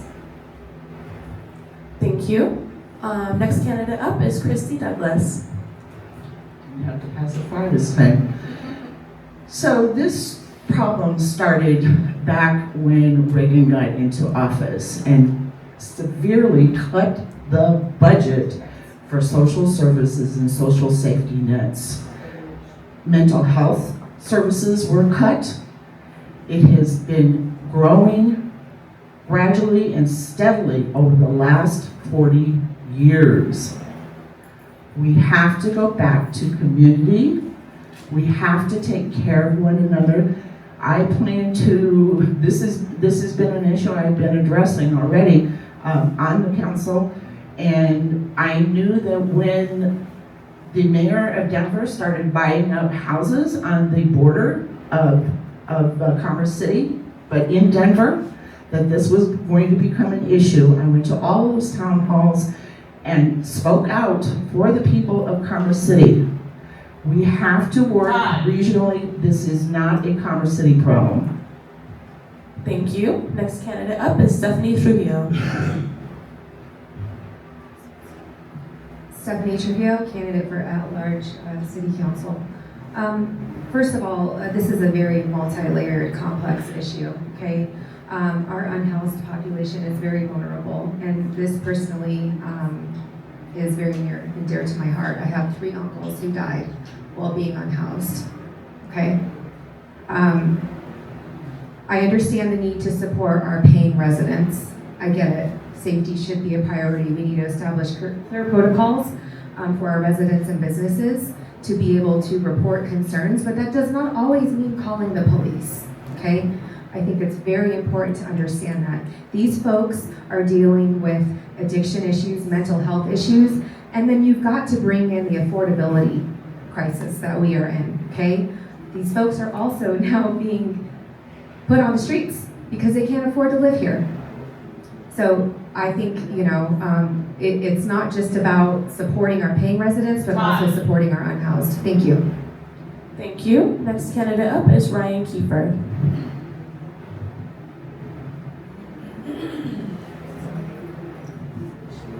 Thank you, Ryan Keefer. Homelessness is definitely a unique challenge that the city has been working on for some time. And I think we need to approach it with additional compassion and common sense. It's built with the ability to get pathways back to stability for those that are currently unhoused. At the same time, I think it's very important that we protect the current residents and the resources that we have in the city. I think by partnering with regional partners that have more experience, more knowledge, and more resources to facilitate these, move forward with these, the unhoused, it puts us in a good position to work from both sides of the issue, from the city side as well as the compassionate side from those that have experience handling that. So I think it's important that we do this to allow public spaces to remain safe for everyone who lives in the city. Thank you. Thank you. And next up is Michelle Lee. Thank you. Homelessness is an issue that is just going to forever be ongoing. And I don't think anyone here really has the definitive answer for it. It's an issue due to mental health. It's an issue due to drugs. It's an issue due to foreclosure, eviction. You can name it. The list goes on. And as I sit here and I think and I listen, and we talk a lot about taking special interest money, taking developer money. Has anyone ever sat down to see, okay, if we do a people first program with these guys, would that be an option? Would that be an issue? So we can't always rely on the government to fix these problems. If we have an internal issue, and it is a huge public safety issue, like she was saying, we don't want to be at the red lights and people are at the windows and spraying and things like that. But there's got to be other options. So I'm all about being creative. And if that is something that a special interest or any type of development is willing to invest in, I'm all ears. Thank you. Thank you, everybody, for answering all of our questions. That was our last question. We appreciate all of your contributions. Any questions that were not answered, they'll try and get it up on the Commerce City Chamber website for you guys. Now I believe we are finishing out with some summaries. And since we started with Lucy at the beginning, let's start with Ryan at the end. And you each get 2 minutes. Thank you again for being here this morning. I'm glad that I was able to share my vision of what I have for Commerce City, and I hope it came through that I'm putting residents first, not outside interests, but the people who live here and work here every day. For me, this phrase is about making sure our city delivers on the basics that matter most: safe neighborhoods, reliable city services, well-maintained roads, and parks and rec that families can enjoy. Those are things that actually impact quality of life every single day here, and that's where I believe City Council's focus should be. What I bring is a commitment to listening and being accessible. Too often residents feel that their voices get lost once decisions are pushed to City Hall. I want people to know that their concerns will be heard and taken seriously. Because that's the only way we can build trust between the residents and our local government. At the end of the day, the selection isn't about me, it's not about the rest of us up here.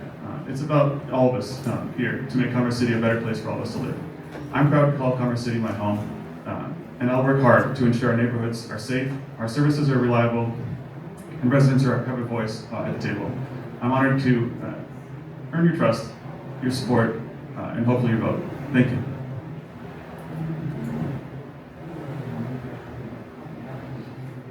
Thank you for your time, and thank you for trusting us to sit here and answer your questions, and thank you for being a part of a process like this. So I'm glad to see that. I want to remind everybody that my purpose is rooted in service and in faith in our community, that we can grow stronger together. I am committed to addressing the issues that matter most: public safety, openly addressing racism, promoting transparency, supporting our seniors and our youth, and ensuring every voice is being heard. My vision for the city in the future includes expanding our community through collaboration along with building partners with the chamber to grow local economy and working with the Board of Education to evaluate our schools so that we can become the best in the state. Thank you for your time today. God bless you. My name is Lori Young. I'm running for at-large city council. I moved here when my son was 9 months old, and he just celebrated his 21st birthday. So I have been here for 20 years. I have been intricately involved in MOPS groups, a church community, with the nonprofit scene here, with Community Uplift Partnership, and opening a coffee house specifically for job training for our young adults, and currently the executive director of the Adams 14 Education Foundation. And the one thing that I have learned through all of these experiences, through 20 years of living here, is it is the citizens and the people that make up this community. And I have made a decision that I want to take my service to all of you sitting in this room, every single person that I come eyeball to eyeball with at every event, when I'm out door knocking, when I'm at fundraisers, when I'm supporting our local nonprofits. I'm here for you. I'm here to serve. My job is to serve the people who are paying taxes and who are investing in our city.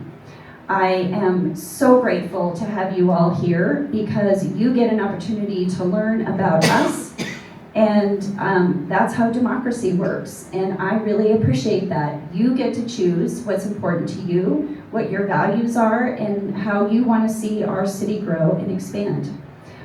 Lori Young, at-large candidate. I'd love to have your vote. Kristi Douglas, at-large incumbent for you. So the paper came out and the website came out, and there are 3 of us who are silhouettes. And I want you to know that I did not neglect to submit my profile information. You're telling me there was a glitch in the email. I find it disturbing. I want you to know I am not neglectful. The reason that I didn't answer the questions for the legal women voters is because I am very careful about who I affiliate myself with. I am a woman of integrity and character because that's who my parents raised me to be. I come from a poor working family, but that doesn't mean our next generations have to be poor and working. We can all have a fantastic life if we work together and we work for our young people. Let's make sure that they have a great life, and it starts right here in Commerce City. I am who I am. What you see is what you get. Thanks, and I really appreciated the opportunity to be here this morning, especially to have our young people who are willing to take on the challenge of going to higher education. You know, live your dreams. You work with something that you love, you will never work a day in your life. Amen. And that I don't care what it is that you do. You love what you do. You will aspire and succeed.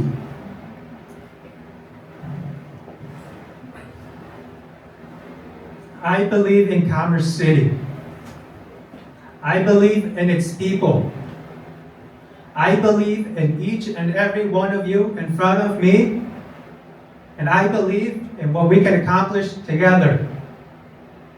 We can grow our city in a way that strengthens our neighborhoods, creates opportunities, and builds trust between us and the local government. I will bring commitment and energy to help us lead there. If there's one thing I want you to get out of this, is that your voice has been heard, and in order to make change, I want you to go out on election day and provide your vote. Thank you for being here, and thank you for believing in the future that we can build together. Thank you. Stefanie Trujillo, candidate for at-large candidate. I did show up to both forums and I timely submitted my questionnaire, and I will continue to show up for our community. That's what matters most here, okay?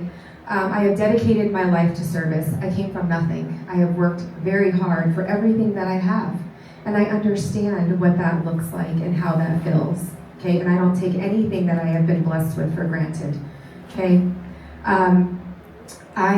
My professional and lived experience, I believe is extremely beneficial and can help move our city forward and strengthen our communities. And yes, we do want to be united, right? And that is always going to be a continuous goal, okay? As a mother of 2 young adults, it's extremely important to leave this city better than how I found it. Okay, we always have opportunities to grow. Okay, we don't need to remain stagnant. We need to tackle all of our issues head on. And I promise to you that when I come to council meetings, I will be prepared and I will have an understanding of what I need to vote on or what we might need to table because we need to do further research, because I'm not an expert in everything. But I will commit to working with all stakeholders. We also need to ensure that we are speaking and having conversations with our city staff and supporting them in ways that treat them with respect and ultimately solve the issues that are right before us. Because when we keep causing delays, who suffers the most? Community. So I hope I earned your vote today. I would be happy to sit one-on-one and have coffee with anybody. Thank you so much. Stefanie Trujillo, City Council at Large. Thank you. All right, everyone, thank you so much for your time today. I want to thank the Chamber of Commerce for Commerce City. I want to thank the Women's League of Voters. And then Community College of Aurora. Thank you, students, for being here and for taking part in this amazing opportunity and democracy and being able to witness it firsthand and then being the future of our community. So thank you for your participation in this. Once again, I am a wife, a mother of 5 kids, and I've made time to be here, and my 2 candidates that are running for Ward 3 did not show up. I work full time and I've been busting my butt. I've been waking up at 3 a.m. I've been going to sleep at 2 a.m. I have been doing research and I've been working hard, and there's no excuse because I have so many excuses I can make, but I'm not. I'm here. I'm here to represent, and I will continue to be here to represent. I'm here to be seen and to be able to make waves and to be able to represent and be the voice for our community. I have 2 ears and 1 mouth, and I will use those just as such. I will listen more than I speak. I am the daughter of an immigrant. I am the daughter of a Native American ancestry. I am here to represent all. I know what it's like to wake up and not have anything, and I know what it's like to have money, and I know what it's like to give back to the community because they gave back so much to me. No opportunity is forgotten. Thank you all to everybody that's been here, and for your vote, I ask for that. Thank you. And if you need anything from me, I'm all ears. And my friend is here, and she can testify to all the work that I do behind the scenes. My family can too as well. And so I hope I've been able to answer all of your questions. And if you have any others, feel free to ask those. Shoot me an email. If you want to learn more about me and all that I do, feel free to check out my website at joannasandoval.com. And then I'm running on economic development, small business opportunity. Thank you. Yeah, just again, thank you guys for being here, right? José Guardiola, Ward 1, and I'm a proud Commerce Cityan, and proud enough that my son is a 9th grader this year at Adams City High School. He'll be the 3rd generation. His Nana, my mother-in-law, graduated in 1966. Me and my wife graduated in 98. And now Jose Luis will graduate in 2029. And he's super excited to be an Eagle. And I say that because if Commerce City, Core, North, where we live, is good enough to raise my family, it's good enough to raise all your guys' family, right? And my interest is going to be the same passion and love because my kid is growing up here, right? I grew up here. And what better person who has experienced the Core, right? The first 24 years of my life, we're here, and now I live in the Northern Range up on 104th. So I know both issues, both ranges. So again, I think it's important that we pick people that have experience. I was on council for 4 years, at large, represented all of the city. I'm an educator that comes with 20 years of education. I sit on nonprofit boards. And again, my passion and love. We have to have a safe city, y'all. We really do, right? We have to have attainable housing. We have to have small businesses. We have to work together. And I think that's the biggest thing you'll get from a person like myself, that I bring people together, right? We have to have everybody at the table and listen. Right now, we're in a state that we don't listen. And it comes from the top down, right? And that's lost. That is lost. And what I'm hearing from residents, business owners, is that we're not listening. And I hope I could bring that to the table. And even if I disagree with their politics, their business model, I'm listening. And how do we move forward for the best for my son, for your grandkids, your kids, and all the residents? So thank you, José Guardiola, Ward 1.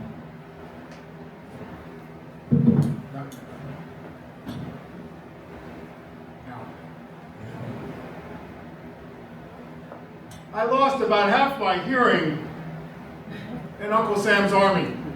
Thank you for your service. I have trouble hearing people.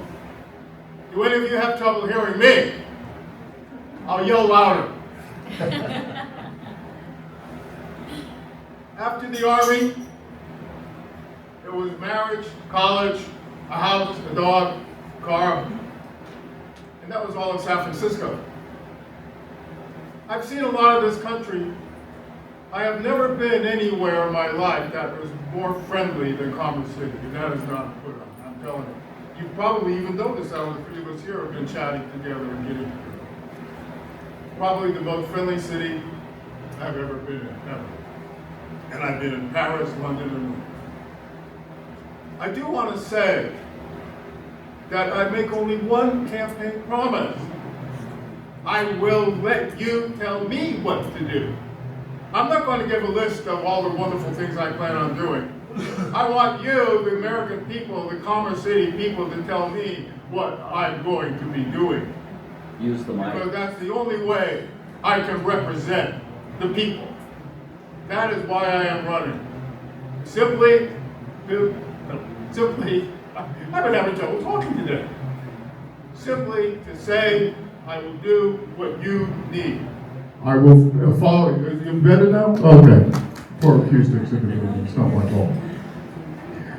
I will do what you tell me. I will have phone numbers. I will have everything set up so that the people of Commerce City or Ward 1 can get a hold of me and say, I want you to do this, and I will do it. Thank you. We have 9 seats. Most of the people on our council, and I thank all of them for their public service, past and now. But there will only be one person from the South, guys. That's a big deal, okay? There will be only one person really that lives here in the South, really knows. And not only this, please, I live in the South, but I work in the North, y'all. That's why for me there's no separation, okay? Join my toxic tours one day, please. Please protect public education. We know there is a climate emergency. We want development without displacement, okay? I'm not your enemy, okay? We do want malls, okay? But I'm not drinking the Kool-Aid. I am not scripted or drinking the Kool-Aid. And I didn't show up just today. I've been here for years and years. Renee Chacon on Ward 3 as well, for years. She's out there right now talking to people like we should be. door to door talking to people. Not today, not for a campaign, but for years and years. From the true First Nations, Ward 3, Renee Chacon, please. She does the work all the time. And I'll tell you another thing right here. Harassed by the Eye of Commerce City, by people from the chamber, from city council members. That stuff has to stop. Just because somebody gave you a paycheck, okay? No mas. It does take a village. It takes a village. Tell me I don't go talk to people. Every day I go to my community from north to south. And some people they end up moving people here just to Commerce City just so they could vote and rattle us up. Okay, they do that. Also, I'm not here for a paycheck.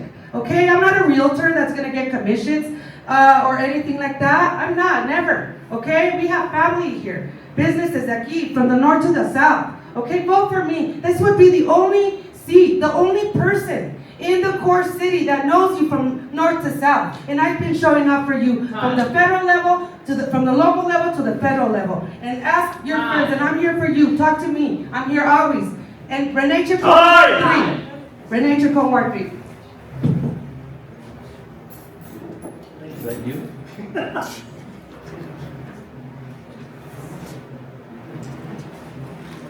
I was scared to get up after Troy Young time back there. I'm not scared of you, Troy. You know that, buddy. I know that too. You know I'm not scared of you, homie. I'm scared of you. Take a selfie ahorita. You didn't give me one yesterday. Do you want the microphone? I won't need the microphone.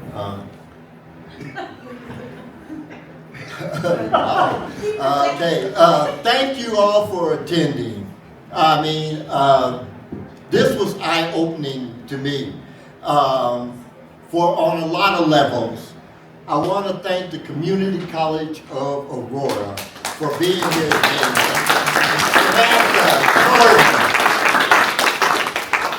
Leonardo, when he yelled time, some of you didn't listen. You just kept on talking, but he yelled it a second time and you stopped. Okay, thank you all. Thank you to June. Thank you for all the work she did in putting it together.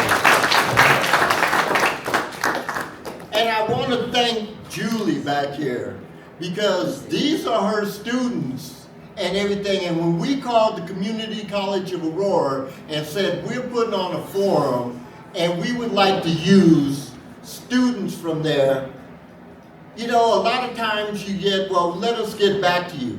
They immediately went into action, finding us people to make this work today, and they found us 2 great ones. So again, thank you very much. All of this and the questions that weren't asked will be on our website. This is being filmed on our website. We will put it on our YouTube channel, and it's going to be all raw footage. We aren't editing anything. So if you have friends and neighbors that didn't see it, tell them to see it, and then tell them, really go to the end when that real big guy in the back yelled time, okay? But thank you, everyone. Thank you, Nathan, for filming it for the Chamber of Commerce, and thank you all for being here.